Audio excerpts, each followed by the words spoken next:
My toddler could paint that.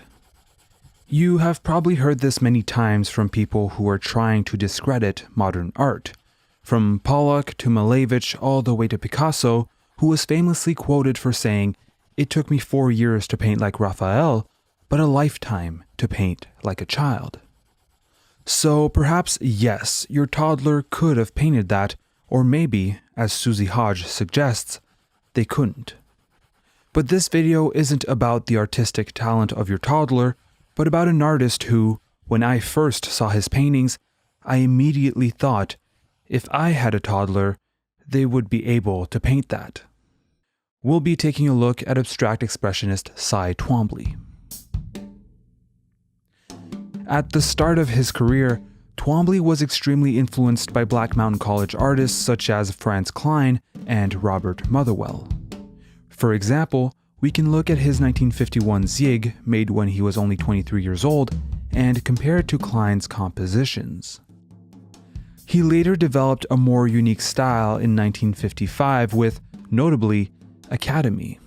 Instead of using paint like any other popular abstract expressionist of the time, Twombly decided to mark his canvas with pencils. It's hard to tell what's going on. It looks dirty, graffiti-like, rushed, and free. To be honest, the first image that came to mind when I saw this painting was an old bathroom stall where visitors clumsily scratched indecipherable messages on its wall. The reason why these lines could be messages instead of random marks is that we can see, if we look closely and attentively, many different letters and sometimes even words. The only one I could find, for example, is here. But Twombly didn't stop there. He still innovated and found new ways to paint subjects that mattered to him. For example, poetry and ancient mythology was one of his main inspirations. This passion for ancient mythology translated in his 1962 Leda and the Swan, a myth in which Zeus turned into a swan to seduce Leda.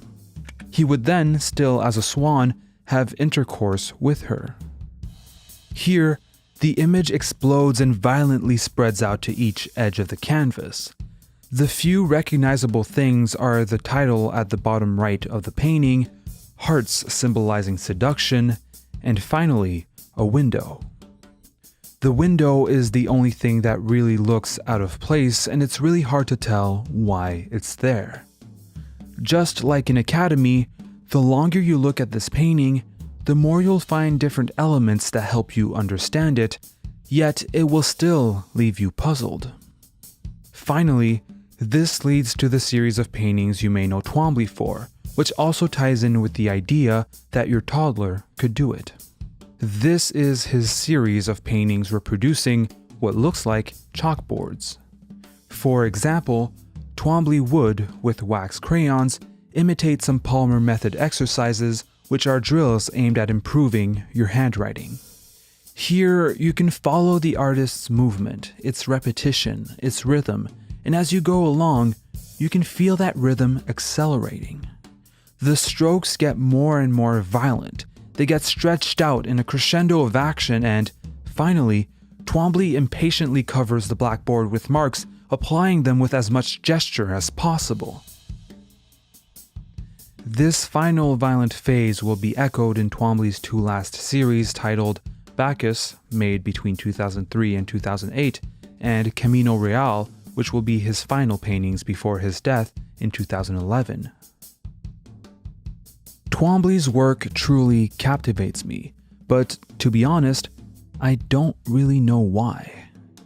Why do I find Twombly's movement more interesting than, say, Pollock's? Maybe it could be the repetition, the rhythm, or the idea that, by looking long enough at a Twombly, you start seeing encrypted messages. When I look at one of these paintings, I feel like we're on the brink of a formulated thought. Something is about to reveal itself. We're almost there. We just need a couple more words, just a couple more letters.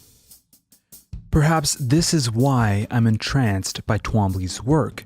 I don't necessarily understand it now, but I feel like I'm about to.